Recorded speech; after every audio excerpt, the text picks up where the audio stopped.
सर्वभूतेषु सर्वभूतेषु संस्थिता नमस्तस्यै नमस्तस्यै नमस्तस्यै नमो नमः।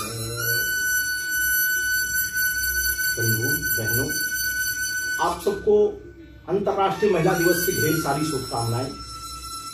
आज यह संवाद अंतर्राष्ट्रीय महिला दिवस पर नारी को जिस प्रकार से समाज में स्थान मिला हुआ है और आज जिस प्रकार से नारी को देखा जा रहा है उस पर यह है। कहा जाता है, एक तरफ तो एक ऐसे विचार के लोग हैं जो मानते हैं कि नारी देवी है, या देवी तो सर्वभूतेषु लक्ष्मी रूपेण तु संस्कृता नमस्तस्यै नमस्तस्यै नमस्तस्यै नमो नमः। यत् नार्यः की बात करते हैं तो दूसरी तरफ नारी को दासी के रूप में कुछ लोग मानते हैं, और यह दोनों विवाद के ऐसे बिंदु हैं जिस पर अलग अलग विचार के लोग अलग अलग विचार देते हैं। कोई कहते हैं कि कहीं लिखा हुआ है शूद्र गंवार घोर पुष्णारी सब ताड़न के अधिकारी। यह दोनों बातें अपने आप में अलग अलग समय पर अलग अलग लोगों द्वारा परिभाषित की जा रही हैं, और आज तो इस सृष्टि में नारी मां है, नारी ममता है, नारी अर्धांगिनी है। नारी अगर चाहे तो घर एक तीर्थ बनता है, बालक शिव जी बनता है। नारी गुरु है, नारी इस समाज को समेटने वाली है। लेकिन नारी अगर दूसरी तरफ बढ़ती है तो नारी स्वर्ग को नर्क बनाने वाली भी हो जाती है। आज अनेकों लोगों के अलग अलग प्रकार के विचार समाज में आ रहे हैं। कोई कहता है कि ऐसे लोग जो समाज को तोड़ने के काम में ऐसी नारियां भी लगी हुई हैं, तो कहा जाता है, तुलसी बाबा ने कहा कि सुमति कुमति सबके उर्वसही। तो ऐसे अगर मनुष्य है, आदमी मानवीय है, तो उसके अंदर गुण और दोष रहेंगे ही रहेंगे। किसकी अधिकता है, इस नाते से समाज में संस्कार की बात की गई है, व्यक्ति निर्माण की बात की गई है। हम 16 संस्कारों की बात करते हैं। आज भारतीय जीवन रचना में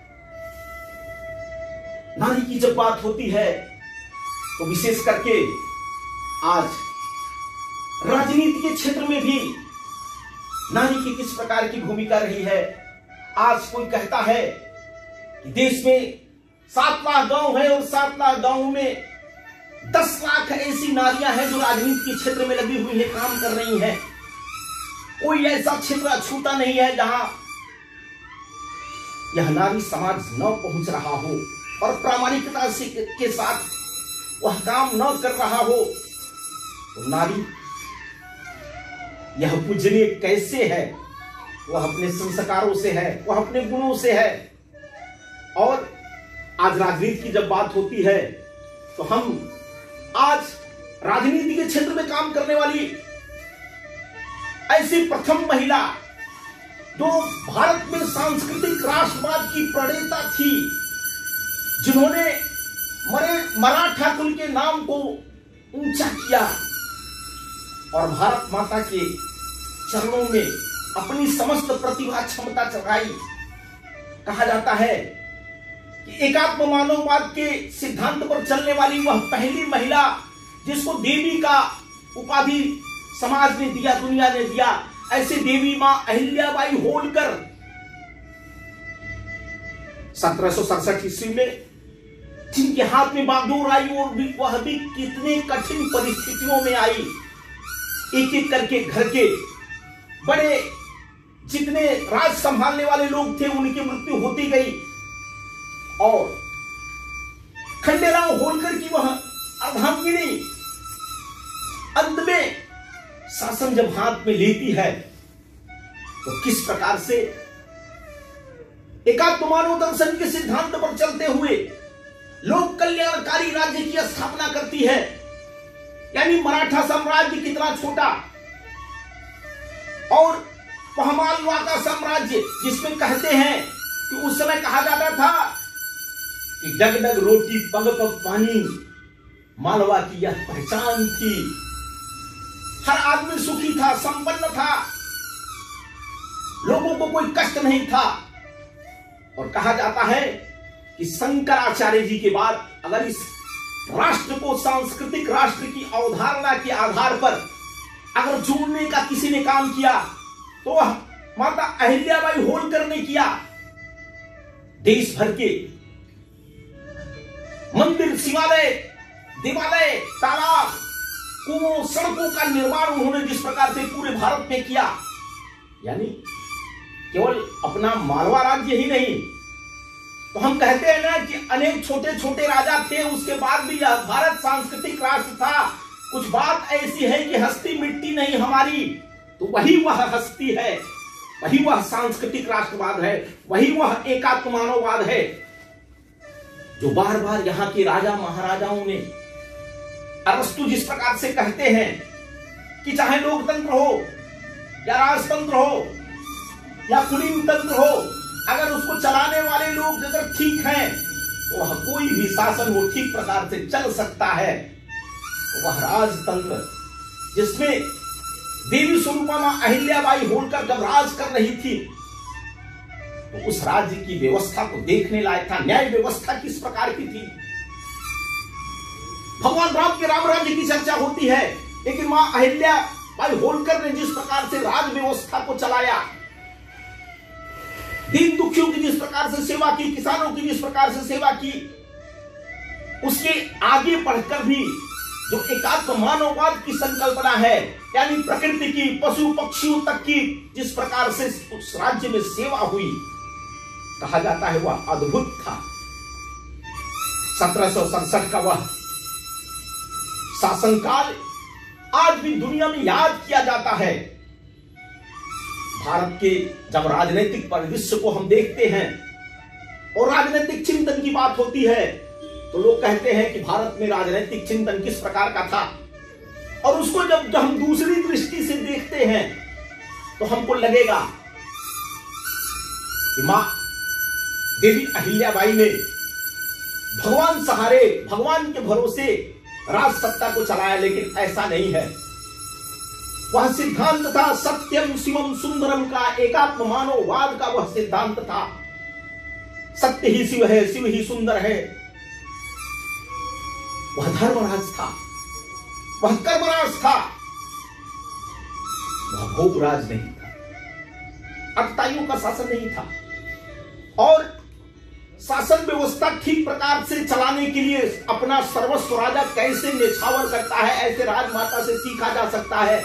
वहां आतताइयों का जब आतंक बढ़ा था, उन्होंने घोषणा कर दिया कि मैं अपनी पुत्री की शादी उस व्यक्ति से करूंगा जो उस राज की व्यवस्था को ठीक कर सके, जो एकात्मता के सूत्र को पिरो सके।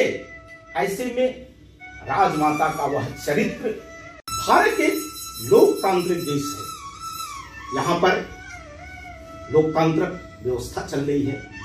आज यहां पर आत्मनिर्भर भारत बनने की दिशा में अग्रसर है। सभी क्षेत्रों में महिलाएं जा रही हैं। आज चाहे वह जल सेना हो, थल सेना हो, वायु सेना हो, या वह चिकित्सा का क्षेत्र हो, शिक्षा का क्षेत्र हो, मोर्चे पर भी महिलाएं आगे बढ़ रही हैं। और राजनीति में भी आज 33% महिलाओं को स्थान दिया जाए, यह बात चर्चा में है, चल रहा है। धीरे धीरे इस देश के प्रधानमंत्री नरेंद्र मोदी जी उस तरफ महिलाओं को अधिकार देने की तरफ आगे बढ़ रहे हैं।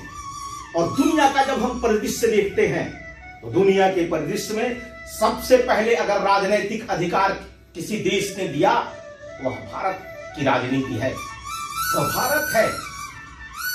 यहां पर प्रारंभ के वैदिक काल में भी देखेंगे तो अनेक ऐसे ऋषि मुनि लोगों के साथ शास्त्रार्थ करने वाली विदुषी हुई। गार्गी का नाम आता है, अरुंधति का नाम आता है। और आज जिस प्रकार से राजनीति के क्षेत्र में भी मातृशक्ति का प्रभाव बढ़ रहा है, तो दोनों प्रकार की बातें हैं। एक तरफ भोगवाद जब बढ़ रहा है तो भोगवाद के कारण से विकृतियां भी आ रही है और नारी को भोग की वस्तु समझा जा रहा है, परोसा जा रहा है। तो संस्कार को यहां पर लाना पड़ेगा, नैतिकता को लाना पड़ेगा, जीवन मूल्यों को लाना पड़ेगा। अगर जीवन में जीवन मूल्य नहीं है, वह मां का भाव अगर नारी के अंदर नहीं है, वह अर्धांगिनी का भाव नहीं है, वह ममता नहीं है, वह प्रेम नहीं है, वह स्नेह नहीं है, सत्य प्रेम करुणा का अगर स्थान राजनीति में नहीं है, अपने जीवन में नहीं है, यह जीवन जिस हम मुक्ति की बात करते हैं, जिस समानता की बात करते हैं, जिस समरसता की बात करते हैं, वह नहीं आ सकती है। हम नहीं चाहते हैं कि नारी देवी बने, हम नहीं चाहते हैं कि नारी दासी बने। नारी इस समाज की एक नागरिक है और एक नागरिक की भूमिका में रहेगी। वह संस्कार की मूर्ति है, वह मां है, वह बहन है, वह बेटी है। और इस समाज में सबको उसके अधिकार के हिसाब से, कर्तव्यों के हिसाब से उसको स्थान देना पड़ेगा, सम्मान देना पड़ेगा। और वह भी इस राष्ट्र निर्माण में, इस विश्व निर्माण में, इस समाज की रचना में उसका योगदान है। और वह निरंतर इस समाज को, इस देश को, इस सृष्टि को संभालने के लिए लगी रही है और लगेगी। इस नाते से आज नारी के स्वरूप को बदलना पड़ेगा। जिस प्रकार से आजादी और अधिकार के नाम पर उन्मुक्तता की बात हो रही है, वह उन्मुक्तता भारतीय चिंतन स्वीकार नहीं करता है। वह अल्हड़ता, वह उन्मुक्तता नारी को नारी के गुणों से दूर करती है। भारतीय चिंतन और यहां जो नारियां हुई हैं, उनके चरित्र को देखना पड़ेगा। सब प्रकार के लोग इस समाज में हैं, सब प्रकार की व्यवस्थाएं हैं, लेकिन जो अपने यहां संतों ने कहा है कि सार सार को गन करे, थोथा गयो उड़ाए। समाज जीवन में हर उदाहरण हर जगह सेट नहीं होते हैं, सबको एक जगह फिट नहीं किया जा सकता है। आज अगर जीवन मूल्यों की बात होती है, नैतिकता की बात होती है, आध्यात्मिकता की बात होती है, एथिक्स की बात होती है, तो उसमें नारी चरित्र को भी देखना पड़ेगा। और आज आजादी के नाम पर जो भौड़ापन चल रहा है,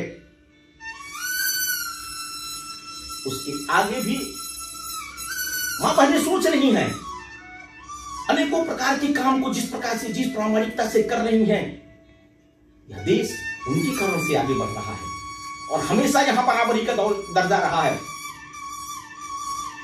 यहां कहते हैं कि महादेव, महादेव बिना उमा के अधूरे हैं। समाज जीवन की जितनी भी प्रकार की आज लोक कथाएं चलती हैं, तो उमापति महादेव की जब बात आती है तो आपस में जो संवाद हुए उसकी चर्चा होती है। और घर को अगर बचाना है, घर को अगर तीर्थ बनाना है, गांव को अगर तीर्थ बनाना है, परिवार को अगर कुटुंब बनाना है और सबको सुख शांति समृद्धि मिले, क्योंकि यह जीवन मनुष्य तन कहा जाता है ना कि 84 लाख योनियों में यह मनुष्य जीवन ही ऐसा जीवन है। सबको खाने पीने और अपने जीवन चक्र को पूरा करने का अधिकार है और मिलता है सभी जीवों को, लेकिन मनुष्य है, उसके अंदर सुख शांति समृद्धि सबकी संकल्पना जब होती है तो उसको अपने जीवन को सुधारने का, परोपकार का अवसर मिलता है, सेवा का अवसर मिलता है। इस नाते से कहा जाता है ना कि मनुष्य को शारीरिक सुख भी चाहिए, मानसिक शांति भी चाहिए, आत्मिक आनंद भी चाहिए। तो यह आत्मिक आनंद की जब हम मुक्ति की बात करते हैं, मोक्ष की बात करते हैं, तो जीवन में वह चारों पुरुषार्थ आने चाहिए, धर्म अर्थ काम मोक्ष। और यह भारतीय चिंतन दुनिया को लोक मंगल के रास्ते पर ले चलेगा, लोक कल्याण के रास्ते पर ले चलेगा। विश्व सुमंगल हेतु में यहाँ का दर्शन है, लेकिन उस दर्शन में समय समय पर जो विकृतियां आई हैं, जो कमी आती है, उसको दूर करने का भी काम इस समाज का ही है। और हम लोग इसीलिए नहीं मिटे कि समय समय पर हमने जो विकृति आई उसको दूर करने का हमने प्रयास किया, दूर किया, निरंतर हम आगे बढ़ते रहे। और इतनी चुनौतियों के बाद भी आज भी भारतीय संस्कृति अक्षुण्ण है, बची हुई है। तो इसी कारण से बची हुई है कि हमारी जो अपने अंदर आत्मावलोकन की प्रवृत्ति है, अपने को ठीक करने की जो प्रवृत्ति है, संस्कारित करने की जो प्रवृत्ति है, वह हमको बचाए रखती है। समय समय पर तमाम प्रकार के आंदोलन चलाए, तमाम प्रकार के महापुरुष आए और उन्होंने समाज जीवन में परिवर्तन किया। नहीं तो यहाँ कितने प्रकार की, कोई सती प्रथा की बात करता है, कोई बाल विवाह की बात करता है, कोई विधवा प्रथा की बात करता है। वह समय समय पर तमाम यहाँ के महापुरुष हुए, तमाम यहाँ के लोग आए जिन्होंने दूर किया। और आज पूरे दुनिया में भारत का यह दर्शन समानता का दर्शन है, समरसता का दर्शन है, समता का है, ममता का है। और आज इस नारी दिवस पर दुनिया को भारत का वह संदेश, अर्धनारीश्वर का संदेश, सत्यम सुंदरम का दुनिया को मंगलकारी बनाएगा। आज के लिए अगर हम उमापति महादेव के जीवन को देखते हैं, अगर उस पर चलने का प्रयास करते हैं, समानता का अधिकार देते हैं, तो यह घर स्वर्ग बनेगा, यह दुनिया स्वर्ग बनेगी। और आइए हम सब मिलकर के नारी मुक्ति नहीं सकती है उस अभियान में लगे और नारी को परिवार की वह मुखिया है, वह माँ है, वह बहन है और भाई, यह सब मिल करके घर को स्वर्ग बनाए। यही आपसे करबद्ध प्रार्थना है। सर्वे भवन्तु सुखिनः, सर्वे सन्तु निरामया, सर्वे भद्राणि पश्यन्तु मा कश्चित् दुःखं भवेत्। ओम शांति शांति शांति।